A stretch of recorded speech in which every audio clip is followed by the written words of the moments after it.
Bismillah, langsung saja. Di sini saya akan coba membahas tentang seleksi berbasis komputer atau biasa yang ma'ruf atau masyhur kita sebut sebagai SBK. Perkenalkan dulu, saya Fadli Hakim Bakhtiar. Saya juga awardi santri yang sekarang alhamdulillah menempuh S2 di UIN Maulana Malik Ibrahim, Malang. Ya, langsung saja.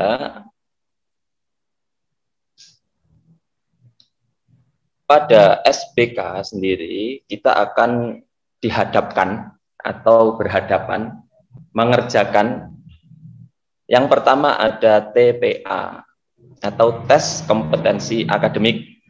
Itu adalah proses yang pertama. Kemudian ada lagi yang kedua adalah yang biasa disebut dengan SCT atau soft competency test. Yang ketiga nanti kita akan bahas tentang IELTS atau Essay on the Spot Rating. Jadi di sini nanti teman-teman dalam SBK kita akan membahas atau mengerjakan 3 hal ini di sana. Kurang lebih ya 2,5 jam lah, atau bahkan sampai 3 jam, 2,5 jaman gitu.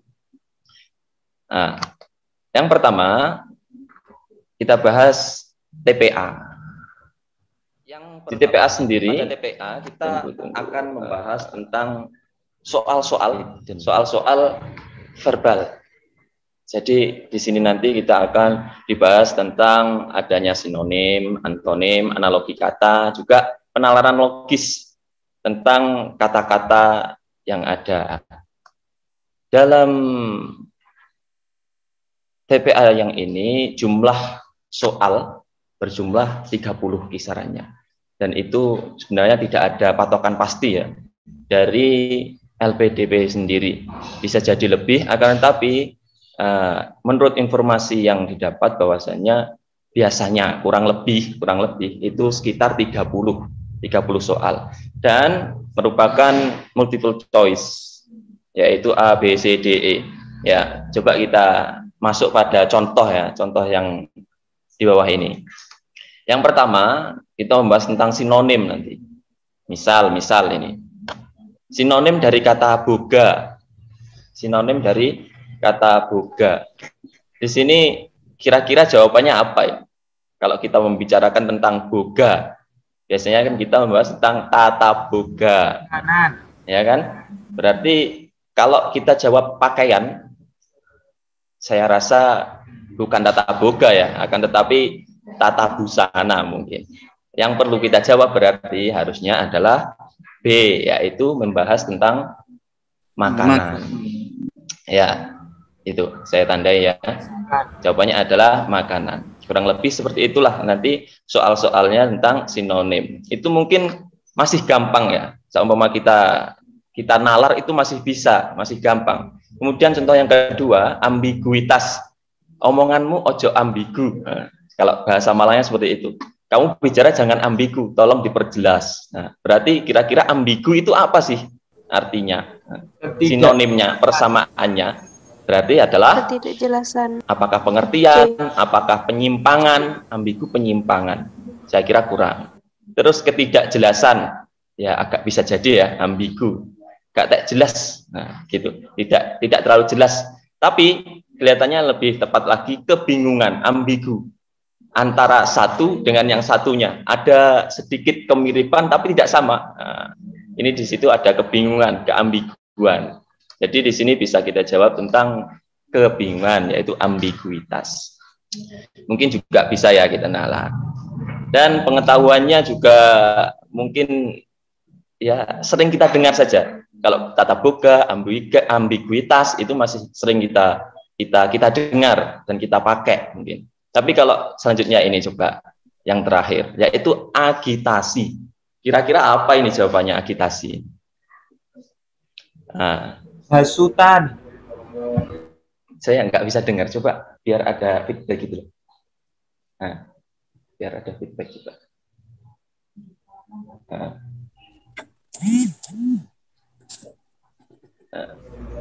Ya, kira-kira agitasi ini nanti apa? Jawabannya. hasutan. Hasutan. Iya. Coba apakah benar jawaban itu? Jika serangan mungkin juga bukan. Penolakan, kesiapan, pertempuran, hasutan. Oke, apakah benar jawaban Anda, wahai para santri? Coba kita cek. Oh iya, benar. Ya, mungkin teman-teman ada yang sudah tahu ya. Tapi apabila jarang digunakan, itu membutuhkan pemikiran atau mungkin ini. Ada tips yang saya kasih, yaitu perlu adanya hafalan dan berlatih. Perlu dihafal dan berlatih. Jangan sampai kita enggak belajar, enggak menghafalkannya. Jadi bisa saja mungkin triknya, mungkin kita belajar satu kata, agitasi. Oh, ternyata jawabannya adalah hasutan, ya kan? Agitasi adalah hasutan. Kita tulis agitasi, hasutan. Terus mungkin kita tempel di dinding kamar kita. Nah, bisa. Begitu kita bangun langsung nah, bisa kan ya? Langsung kelihatan, oh, agitasi, hasutan, agitasi, hasutan. Oh iya, bisa itu salah satunya. Dan mungkin ada trik-trik yang lain, silahkan dikembangkan sendiri. Nah, yang kedua, di sini akan dibahas tentang antonim. Kalau sinonim persamaan, antonim tentu adalah lawan katanya.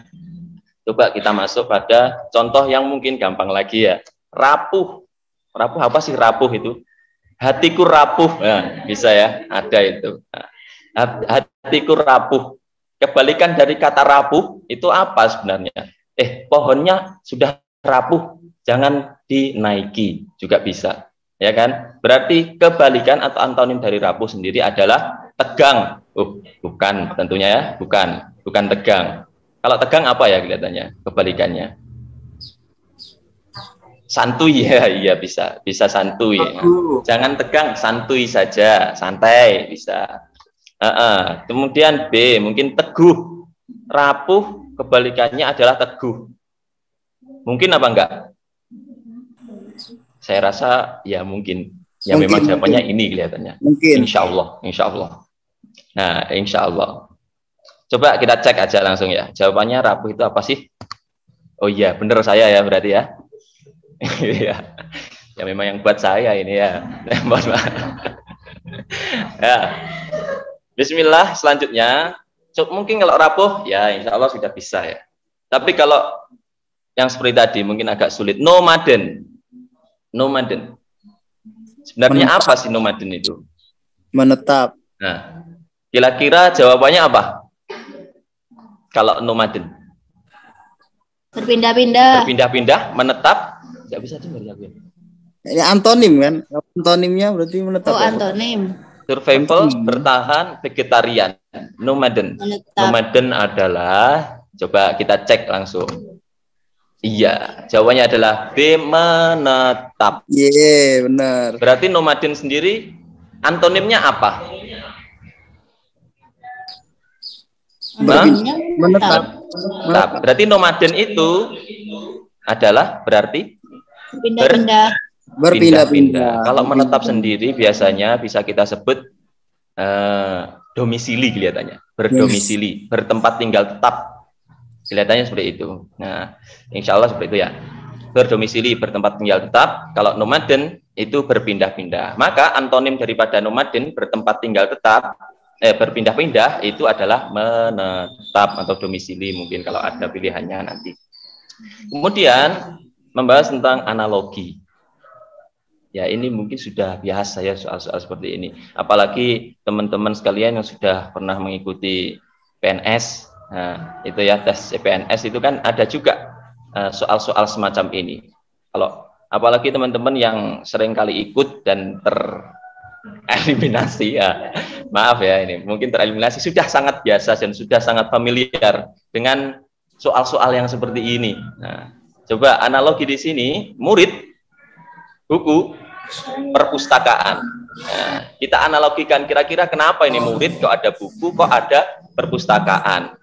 Kira-kira apa yang dilakukan murid terhadap buku dan berada di perpustakaan itu loh.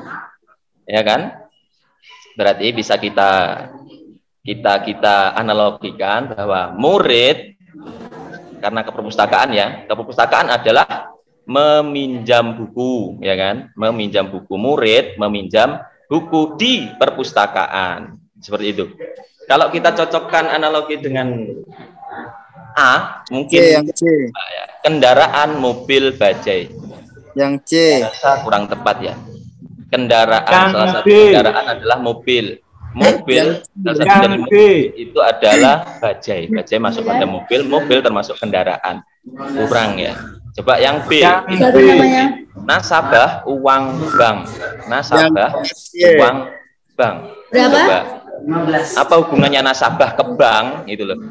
Apa hubungannya nasabah ke bank? Berarti nasabah ya kan menyimpan uang ke bank atau di bank. Kalau kita analogikan ke murid buku perpustakaan, murid meminjam buku ya kan, nasabah menyimpan uang. Nah, sama kan ya, sama di sini. Menyimpan menyimpan uang ke bank atau di bank, atau murid meminjam buku di perpustakaan. Pengajian itu malam apa tuh? Perlu adanya kata kerja, ya kan? Setelah subjek, terus perlu ada tambahan di kata tempat itu. Sudah. Berarti jawabannya adalah B juga. Yang selanjutnya seperti halnya analogi, di sini ada penararan logis, yaitu lebih ke kata-kata. Waduh, kepencet sudah tahu jawabannya ya. Coba itu lihat di situ. Kita kepencet. Aduh, terbuka ini rahasianya. Radika lebih tua daripada Andina dan Rafika lebih muda daripada Radika. Kesimpulannya adalah Radika lebih tua daripada Rafika, dan insya Allah itu sudah benar itu. Sudah saya cek. Nah, mungkin tipsnya lagi, teman-teman kalau menemui soal yang seperti ini bisa dibuat nanti gampang. Di sana itu tetap disediani kertas. Di sana disediani kertas untuk kamu coret. Nah, disediani itu disediakan. Maaf ya, bahasanya campur karena saya agak Jawa kental ya. Ya, Radika lebih tua daripada Rafika. Jadi nanti silahkan minta atau bahkan nanti dikasih kertas itu sepuasmu. Jika memang sudah habis, minta lagi nggak apa-apa. Itu pengalaman saya seperti itu kemarin itu. Kalau sudah habis coretan-coretan itu, silahkan minta lagi berapapun, insya Allah dikasih oleh petugasnya. Seperti itu. Tapi jangan satu rem juga ya. Satu rem nanti ya bangkrut juga itu. Sudah. Kalau tipsnya, kalau menemui soal yang seperti ini, bisa dibuat bagan itu. Bagan, kotak-kotak. Radika, berapa umurnya? Kita lebih tua, berarti di garis tua. Terusan Andina, daripada Andina. Berarti Andina lebih muda sedikit. Nah, terusan Rafika lebih muda daripada Radika. Rafika lebih muda daripada Radika. Sudah, berarti lebih bawahnya lagi Rafika itu. Kesimpulannya adalah jawabannya bisa ditemukan gitu nanti. Radika lebih tua daripada Rafika. Wallahu a'lam bishawab. Sudah ya. Ini khasnya pesantren banget kan? Wallahu a'lam bishawab. Hanya Allah yang lebih tahu ya. Bismillah, selanjutnya dalam TPA saya bisa lihat ini. Ya. Yang kedua itu adalah numerik ya. Jumlah soal itu ada 15. Ada 15. Multiple choice juga. A, B, C, D, E di situ. Terus di dalamnya nanti akan dibahas tentang deret angka, deret huruf, aritmatika, rumus matematika dasar. Nah, gitu ya. Jadi teman-teman sekalian, tolong, karena di sini ini lebih ke terapan ya, lebih ke terapan, ilmunis pastilah hitungannya itu sudah pasti. Maka hanya perlu ketelitian saja. Jadi kalau teman-teman teliti, tahu konsepnya, insya Allah akan lancar di sini nanti. Ya, contoh. Di sini ada deret angka, ya kan? Deret angka 1, 5, 4, 3, 7. Mungkin kan ada yang kosong di situ nanti. Berarti di situ saya kasih ini cluenya pola loncat 1 di situ jawabannya. Jadi mungkin soalnya yang kosong itu 7 itu kosong, terus 13 kosong, ya kan? 7 dan 13 kosong. Berarti bisa kita loncat satu-satu. 1 ke 4 berarti tambah 3, ya kan? Tambah 3. Terus 4 ke 7, 3 lagi. Tambahkan lagi, karena 10 tadi kosong, ya, 10 kosong, maka belum tahu ya kita jawabannya. Berarti tambah 3, 7 tambah 3, jawabannya adalah 10. Begitu juga 13 kosong, 10 tambah 3 berarti 13. Nah, tergantung nanti ABC-nya yang mana yang menunjukkan itu. Ya, saya rasa mahfum banget ini ya, bisa dimengerti banget. Terus, yang kedua ada deret huruf, sama halnya dengan deret angka. Polanya adalah urutan huruf disisipi dengan huruf vokal. Ini salah satu pola ya, salah satu pola dengan huruf vokal. Jadi mungkin karena melihat di bawahnya itu, jadi jawabannya adalah EF. Berarti soalnya secara tidak langsung adalah EF itu kosong soalnya. A, E, B, E, C, E, D, titik, seperti itu. Ya kan soalnya. Berarti jawabannya adalah kita lihat polanya. Oh, setelah A ada E, setelah B ada E, C, E. Oh, berarti ada huruf disisipi huruf vokal semuanya. Disisipi huruf vokal semuanya. Setelah huruf vokal ada itu F itu ya selanjutnya. Nah, sudah tinggal dimasukkan huruf vokal dan F. Berarti ada salah satu jawaban antara A, B, C, D, E adalah E, F. Sudah, jangan lupa semuanya harus teliti. Untuk aritmatika, rumus MTK dasar, silahkan dipelajari sendiri ya. Itu saya rasa ya soal-soal SD itu, MTS, MA itu. Silahkan coba dipelajari. 5 menit lagi. Oh iya.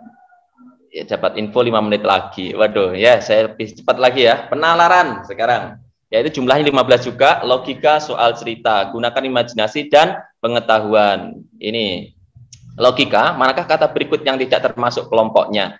Coba, seumpama sapi, anoa, anggora, unta ya, ini bukan untan, unta, terus ada lembu. Kira-kira logikanya gimana ini?